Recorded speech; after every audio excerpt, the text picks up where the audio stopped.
Hello, সকলকে শুভ সন্ধ্যা। আসন্ন লোকসভা নির্বাচনকে সামনে রেখে ভারতীয় জনতা পার্টির পক্ষ থেকে আমাদের সকলের প্রিয়, সকলের শ্রদ্ধেয় প্রার্থী, যিনি পশ্চিমবঙ্গে ঘটে যাওয়া সারা পৃথিবীর মধ্যে নিকৃষ্টতম নিয়োগ দুর্নীতির বিরুদ্ধে যিনি আওয়াজ তুলেছিলেন, সেই আমাদের নরেন্দ্র মোদীজির স্নেহধন্য প্রার্থী, আমাদের সকলের প্রিয় মাননীয় অভিজিৎ গাঙ্গুলির সমর্থনে আজকে এই সান্ধ্যকালীন পথসভায় দু চার কথা বলার সুযোগ পেয়ে আমি ধন্যবাদ জানাবো যিনি আজকের এই কার্যক্রমকে সঞ্চালনা করছিলেন। এই ওয়ার্ডের সাধারণ মানুষের দ্বারা নির্বাচিত, সকলের কাছে থেকে যিনি ভারতীয় জনতা পার্টির নীতি আদর্শ মানুষের মধ্যে তুলে ধরছেন, আমাদের দিদি জয়াদি, তাকে আমি ধন্যবাদ, কৃতজ্ঞতা, অভিনন্দন জানাবো। আমার আগে যিনি বক্তব্য রাখলেন ভাই, খুব সাবলীল ভঙ্গিমার মধ্য দিয়ে তিনি যেভাবে সাধারণ মানুষের কাছে আবেদন জানালেন যে আজকের দিনে দাঁড়িয়ে কেন সাধারণ মানুষ ভারতীয় জনতা পার্টির পক্ষে তারা রায় দেওয়ার জন্য মুখিয়ে রয়েছে। পাশাপাশি আমাদের মধ্যে উপস্থিত মঞ্চে মন্ডলের একাধিক নেতৃত্ব উপস্থিত রয়েছে এবং সামনে উপস্থিত আমার বয়োজ্যেষ্ঠ বিভিন্ন স্তর থেকে, বিভিন্ন বুথ থেকে আগত ভারতীয় জনতা পার্টির নেতৃত্ব, অনেক মা বোনেরা আমাদের মধ্যে উপস্থিত রয়েছে। তৎসহ বিস্তৃত এলাকায় শব্দসীমার মধ্য দিয়ে অগণিত সাধারণ মানুষ যারা আগামী 25 তারিখ সকাল সকাল ভোট দেওয়ার জন্য যারা বুথ কেন্দ্রে যাবেন, তাদের সকলকে ভারতীয় জনতা পার্টির পক্ষ থেকে শুভেচ্ছা, অভিনন্দন, ভালোবাসা জানাবো। আমার আগে যিনি সঞ্চালনা করলেন তিনি বলেই দিলেন যে আমি সুদূর নদিয়া থেকে এসেছি, অর্থাৎ যে জায়গা আমার রাজনৈতিক ক্ষেত্র রানাঘাট লোকসভা। আমি প্রথমে সেই রানাঘাট লোকসভায় 13 তারিখে যে ইলেকশন হয়েছে তার ফলাফল আপনাদেরকে জানিয়ে আমি আমার বক্তব্য শুরু করব। 4 তারিখে 4 জুন যখন আপনারা দেখবেন নির্বাচনের ফলাফল ঘোষিত হয়েছে, তখন আপনারা দেখবেন রানাঘাট লোকসভায় ভারতীয় জনতা পার্টির প্রার্থী এবং আমাদের যিনি এতদিন পর্যন্ত বিজেপি সাংসদ ছিলেন মাননীয় জগন্নাথ সরকার মহাশয় সেখানে সর্বনিম্ন 4 লক্ষ ভোটে জিততে চলেছে। আপনারা লিখে দিন, রানাঘাট লোকসভার ফলাফল আমি এখানে জানিয়ে গেলাম। তার পাশাপাশি ইতিমধ্যে 18টি লোকসভা নির্বাচন সম্পন্ন হয়েছে। আজকে 5ম দফা লোকসভা নির্বাচনের শেষ প্রচার ইতিমধ্যে শেষ হয়েছে। এই 18টি লোকসভার মধ্যেও আপনারা লিখে নিন, সর্বনিম্ন আমরা 14টি লোকসভা কেন্দ্রে ইতিমধ্যে আমাদের ভারতীয় জনতা পার্টির প্রার্থী তিনি জিতে গেছেন। 4 তারিখে আপনারা প্রমাণ পেয়ে যাবেন। ফলে যারা এখানে নিজেদেরকে রাজনৈতিকভাবে যারা নিজেদেরকে জমিদার মনে করছেন, আমি আসার আগে এখানে বক্তব্য বা গতকালকে আমরা দেখেছিলাম যে আজকে গণতন্ত্রে বিশ্বাস করি আমরা, অর্থাৎ যেখানে সাধারণ মানুষ নির্বাচনে অংশগ্রহণ করে এবং সাধারণ মানুষের ভোটের মাধ্যমেই একদম প্রান্তিক স্তরের মানুষ থেকে শুরু করে সমাজের যে কোনো মানুষ তারা জনপ্রতিনিধি হতে পারেন। ফলে সেখানে দাঁড়িয়ে একটা রাজনৈতিক দলের একজন নেতা যার কোনো রাজনৈতিক ইতিহাস নেই, যে কোনোদিনও কোনো ওয়ার্ডের কাউন্সিলর হয়নি, যে কোনোদিনও পঞ্চায়েত নির্বাচন করেনি, যে কোনোদিনও ছাত্র আন্দোলন করেনি, তাকে বলা হচ্ছে যুবরাজ। একবার ভাবতে হবে না? আমরা গণতন্ত্রের দেশে বসবাস করি, যে গণতান্ত্রিক দেশে বাংলার মুখ্যমন্ত্রী যিনি হতে পারেন জনগণের আন্দোলনে তিনি নির্বাচিত হয়েছেন, দেশের প্রধানমন্ত্রী তিনি নির্বাচিত হয়েছেন একজন চাওয়ালা থেকে প্রধানমন্ত্রী হয়েছে। সেখানে কিভাবে, যেখানে আমাদের ভারতবর্ষে অনেক আগে রাজতন্ত্র উঠে গেছে, যেটা আমরা জানতাম যুবরাজ বলতে রাজার পুত্রকে বোঝানো হয়। অর্থাৎ বুঝতে হবে এই রাজনৈতিক স্লোগানের মধ্য দিয়ে পশ্চিমবঙ্গে যারা তৃণমূল কংগ্রেস করেন তারা আসলেও রাজনীতির নামে, তারা গণতন্ত্রের নামে এখানে কিন্তু পুনরায় রাজতন্ত্র প্রতিষ্ঠা করতে চাইছেন। তাই তো তাদের নেতাকে বলা হচ্ছে যুবরাজ। তাই আপনাদের কাছে আমরা আহ্বান জানাবো, এই সমস্ত মানুষ যারা নিজেদের ক্ষমতার দম্ভে, যারা মানুষের অধিকারকে যারা ভরসা করতে চায় না, যারা গণতন্ত্রকে বিশ্বাস করে না, যারা মানুষের সেন্টিমেন্টকে গুরুত্ব দেয় না, সাধারণ মানুষ কি চাইছে সেই বিষয়ে তারা গুরুত্ব দেয় না, তাদেরকে কিন্তু রাজনৈতিক ভাবে কোন রকম ভাবে সমর্থন করা যাবে না। তাই তো আপনাদের কাছে আমরা এসেছি যে আগামী 25 তারিখ যে নির্বাচন হতে চলেছে, এই লোকসভা নির্বাচন কেন্দ্রে মনে রাখতে হবে এই লোকসভা নির্বাচনে আপনাদের প্রধান যে রাজনৈতিক দল দুটি রয়েছে, একটা ভারতীয় জনতা পার্টি যার প্রার্থী মাননীয় অভিজিৎ গাঙ্গুলি, আর অন্যদিকে শাসক দল তৃণমূল কংগ্রেস, তাদের প্রার্থীকে দেবাংশু ভট্টাচার্য। আমার দেবাংশুর বিষয়ে খুব বেশি কিছু বলার নেই। রাজনীতি করছেন, বক্তব্য রাখেন, সোশ্যাল মিডিয়াতে অনেক বড় বড় কথা বলেন, লাইভ করেন, ঠিক আছে। আমার প্রশ্ন, এই যে তমলুকের লোকসভা নির্বাচন, ভাই তমলুকের মাটি মেদিনীপুরের মাটি, সেই মেদিনীপুরের মাটি থেকে আমরা বারংবার দেখেছি পরাধীন ভারতবর্ষে যারা স্বাধীনতা সংগ্রামকে নেতৃত্ব দিয়েছে, পরাধীন ভারতবর্ষে যারা এখান থেকে প্রচুর শহীদ হয়েছেন, যারা দেশ পত্রিকাকে পরাধীনতা থেকে মুক্ত করার জন্য যারা ফাঁসির কাঠে ফাঁসির মঞ্চে যারা নিজেদেরকে নিয়োজিত করেছেন, সেখান থেকে আমরা এমন একজনকে অবশ্যই নির্বাচিত করতে চাই যিনি মানুষের জন্য কাজ করবেন, যার একটা রাজনৈতিক ইতিহাস আছে। তাই তো ভারতীয় জনতা পার্টি এখানে এমন একজনকে প্রার্থী করেছে। ভাবুন, আমরা নদিয়া থেকে আমাদের আসার কোনো উদ্দেশ্য ছিল না। আমরা জানি ছোটবেলায় যখন পড়াশোনা করতাম, যখন মাধ্যমিকের টিভিতে আমরা দেখতাম ফলাফল দেখতাম, মাধ্যমিক উচ্চ মাধ্যমিক, তখন আমরা দেখতাম পূর্ব মেদিনীপুর থেকে মাধ্যমিকে প্রথম হয়েছে, পূর্ব মেদিনীপুর থেকে মাধ্যমিকে দ্বিতীয় স্থান লাভ করেছে, পূর্ব মেদিনীপুর থেকে মাধ্যমিকে তৃতীয় স্থান লাভ করেছে। 1 থেকে 10-এর মধ্যে আমরা দেখতে পারতাম ম্যাক্সিমাম পূর্ব মেদিনীপুর থেকে হয়েছে। কিন্তু আজকে কোথায় গেল সেই পূর্ব মেদিনীপুর? যে পূর্ব মেদিনীপুর থেকে আমরা বিভিন্ন কলেজে অধ্যাপক দেখেছি, পূর্ব মেদিনীপুর থেকে আমরা দেখেছি ইউনিভার্সিটি ভাইস চ্যান্সেলর থেকে শুরু করে ইউনিভার্সিটির অধ্যাপক, প্রত্যেকটা ক্ষেত্রে উচ্চ শিক্ষায় সব থেকে বেশি অবদান ছিল সেই পূর্ব মেদিনীপুরের। আজকে আমরা সেখানে এসেছি শুধুমাত্র একটাই কারণে, যে গোটা বাংলায় যখন আমরা রাজনৈতিক প্রচার করি, যখন আমরা বক্তব্য রাখি, তখন আমাদেরকে বলতে হয় 2013 সালের পরে আজকে 2024, পশ্চিমবঙ্গে একটা সরকারি নিয়োগ প্রক্রিয়া হয়নি যেখানে কোনো দুর্নীতি হয়নি, যেখানে কোনো স্বজন পোষণ হয়নি। অর্থাৎ আমরা রাজনীতি করি, আমরা রাজনৈতিক আন্দোলন করবো, আমাদের বক্তব্য কি থাকবে? আমাদের বক্তব্যের প্রধান ইস্যু আজকে যারা এখানে ভারতীয় জনতা পার্টির হয়ে বক্তব্য রেখেছে, যে আমরা কোন বঙ্গে বসবাস করছি, যে বঙ্গে আগামী প্রজন্মের কোন রকম কোনো ভবিষ্যৎ নেই। একবার ভাববেন না যারা রাস্তা দিয়ে এই মুহূর্তে ব্যাগ হাতে করে বাড়ি থেকে হেঁটে যাচ্ছেন, অনেকে ভাবতে পারে যে আমার সঙ্গে বিজেপির কি সম্পর্ক আছে, আমার সঙ্গে তৃণমূলের কি সম্পর্ক আছে। আমি মনে করি বন্ধু, আজকে যারা পশ্চিমবঙ্গে বসবাস করছেন, তিনি যদি কোনো রাজনৈতিক দলের কর্মী নাও হয়ে থাকেন, তিনি যদি কোনোদিন ভোটে অংশগ্রহণ নাও করে থাকেন, তার ক্ষেত্রে কিন্তু রাজনীতির সম্পর্ক আছে। তার কারণ এই বাংলায় সম্পূর্ণরূপে নিয়োগ প্রক্রিয়া বন্ধ হয়েছে। আপনি চলে যান যে কোনো জায়গায়, যে পূর্ব মেদিনীপুর থেকে সারা পশ্চিমবঙ্গের সহ সারা ভারতবর্ষে এবং বিদেশে আমি দেখেছি যে নাম করা অধ্যাপক, নাম করা ডাক্তার, নাম করা ইঞ্জিনিয়ার, তারা পূর্ব মেদিনীপুর থেকে তৈরি হয়েছে। আজকে সেখান থেকে শুরু করে সারা রাজ্যে কর্মসংস্থান জিরোতে এসে নেমেছে। শুধুমাত্র আমরা দেখতে পাচ্ছি কি রাজনৈতিক দরজা। তৃণমূল কংগ্রেস তারা বলছে আমরা লক্ষ্মীর ভান্ডার দেবো, আমরা এই ভাতা দেবো, আমরা মরে গেলে 2000 টাকা দেবো, জন্মগ্রহণ করলে 1000 টাকা দেবো, স্কুলে 400 টাকা দেবো, বাচ্চাদের বইপত্র কেনার জন্য, আমি বাচ্চাদের স্কুলে পাঠানোর জন্য সবুজ সাথীর মাধ্যমে সাইকেল দেবো, তাই আমাদেরকে ভোট দিতে হবে। ভাববেন না যারা শিক্ষিত প্রজন্ম, যে আমার পরিবারে যে সন্তান বড় হয়েছে, আজকে যার বয়স 25, সে 10 বছর ধরে এখানে বেকার অবস্থায় রয়েছে, এবং আগামী 10 বছর যদি এই মমতা বন্দ্যোপাধ্যায় সরকার, তৃণমূল কংগ্রেস ক্ষমতায় থেকে যায়, তাহলে আপনার সন্তানের ভবিষ্যৎটা কি হবে আপনারা ভাববেন না? শুধুমাত্র মাসের শেষে 1000 টাকা, 1500 টাকা, 2000 টাকা কোনো সংসার চলতে পারে না।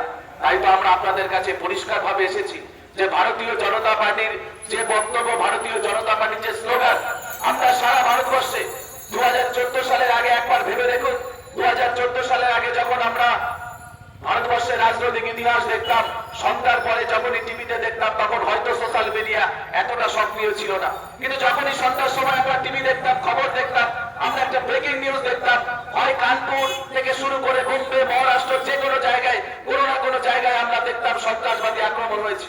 কোন জায়গায় আমরা দেখতাম আমাদের সেনাবাহিনীর মাথা কেটে নিয়ে গিয়ে পাকিস্তানের সেনাবাহিনী তারা সেখানে ফুটবল খেলছে। আমরা কখনো দেখেছি সিরিয়াল ক্রাশ থেকে শুরু করে ভারতবর্ষে একের পর এক লাগাতার জঙ্গি আক্রমণ আমরা দেখেছিলাম। অর্থাৎ সেই সময় ভারতবর্ষের একটা নাগরিক হিসাবে মানুষের মনে হয়েছিল সর্বপ্রথম আমাদের বৈদেশিক শত্রু থেকে ভারতবর্ষকে বাঁচানো দরকার। সেই সময় আমাদের মধ্যে ভগবানের দূত হিসাবে আমাদের মধ্যে যিনি উপস্থিত হলেন, আমাদের সকলের প্রিয় নেতা মাননীয় নরেন্দ্রনাথ মোদী, তিনি আমাদের মধ্যে উপস্থিত হলেন। আজকে সেই মোদীজির নেতৃত্বে 2014 থেকে 2024 আজকে যখন আমরা নির্বাচনে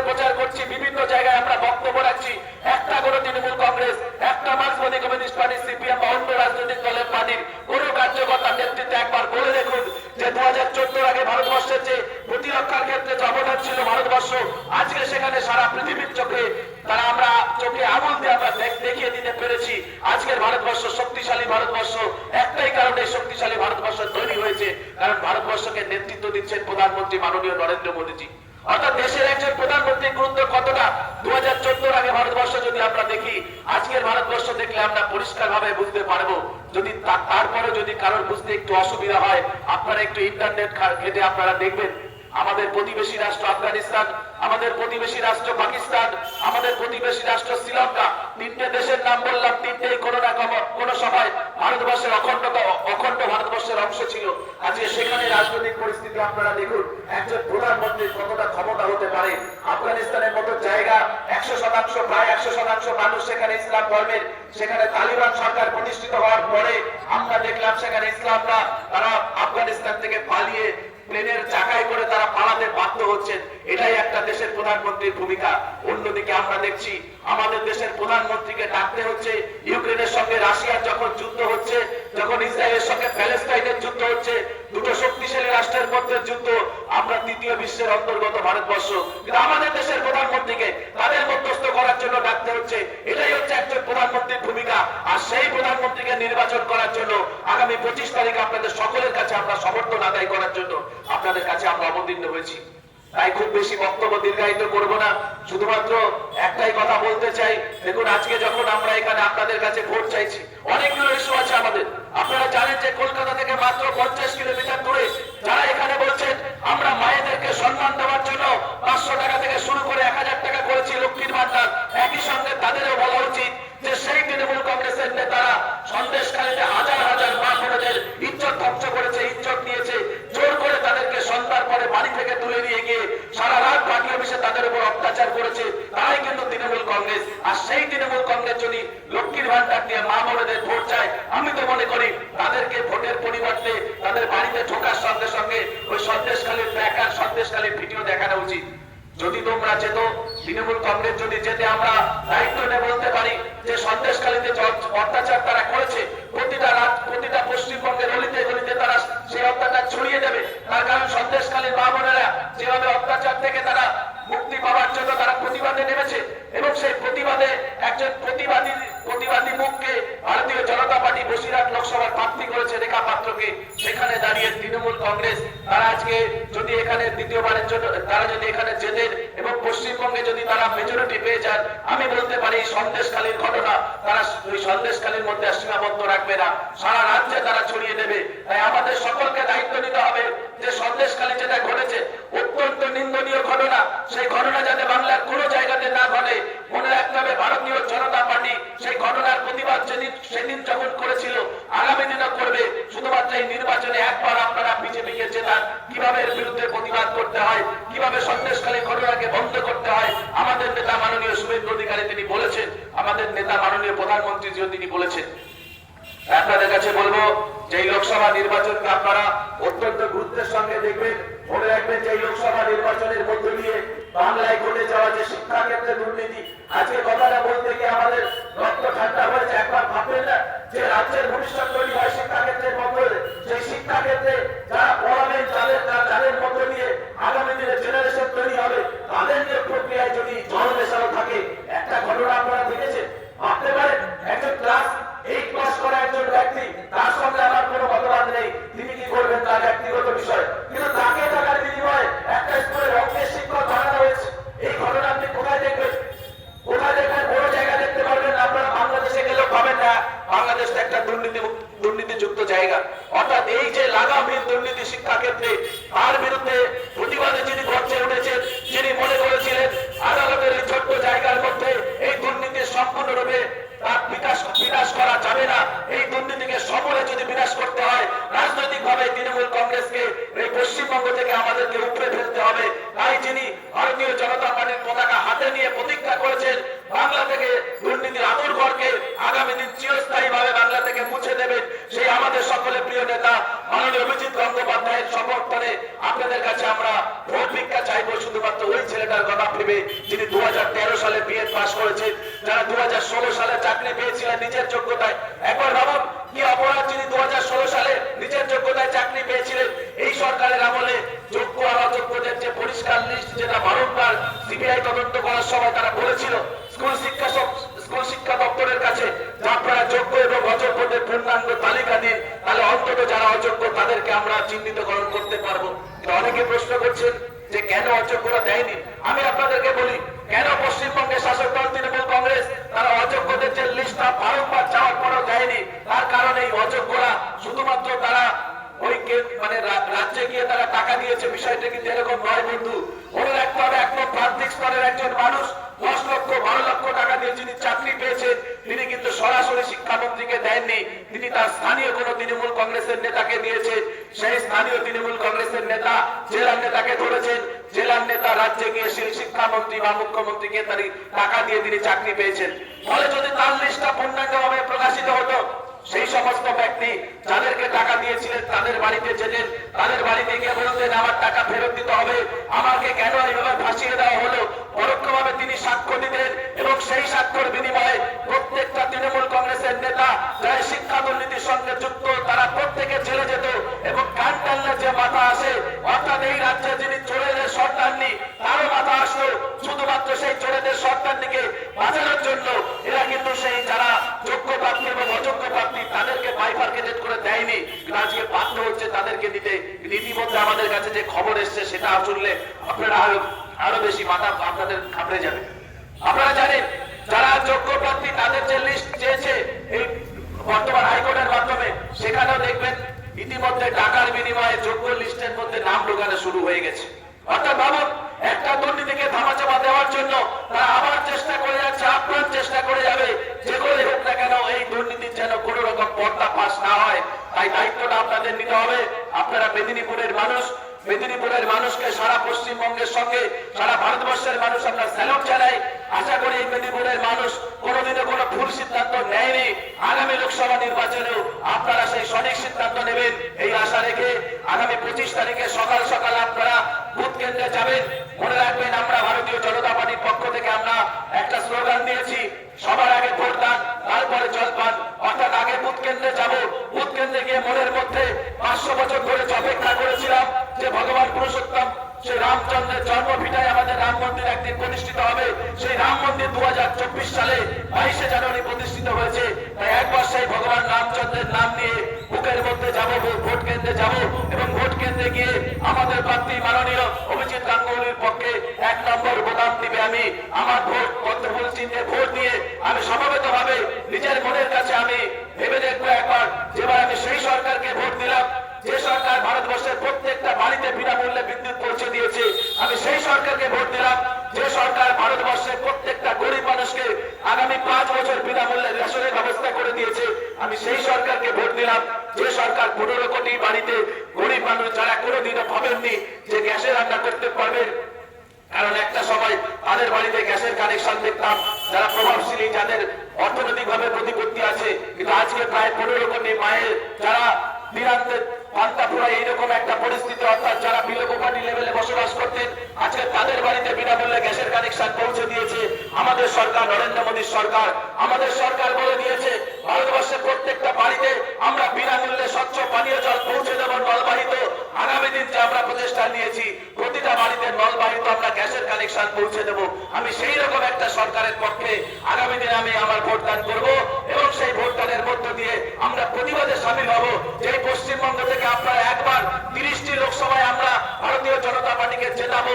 তারপরে আমাদের নেতা মাননীয় শুভেন্দু অধিকারী বলেছেন 6 মাসের মধ্যে নির্বাচন হবে এবং সেই নির্বাচনে এই পশ্চিমবঙ্গ থেকে যে দুর্নীতির আতুরঘর তৈরি হয়েছে, যার নেত্রী মমতা বন্দ্যোপাধ্যায় আর যাকে যোগ্য সহযোগিতা দিচ্ছেন অভিষেক বন্দ্যোপাধ্যায়, তাদের দুজনকেই রাজনৈতিকভাবে চির বিসর্জন দিয়ে এই রাজ্যে আমরা পশ্চিমবঙ্গে ভারতীয় জনতা পার্টির সরকার গঠন করব এবং সত্যিকারের সেদিন মানুষকে আমরা বুঝিয়ে দেব যে পশ্চিমবঙ্গে সত্যিকারের গণতান্ত্রিক পরিবেশ কাকে বলে, উন্নয়ন কাকে বলে।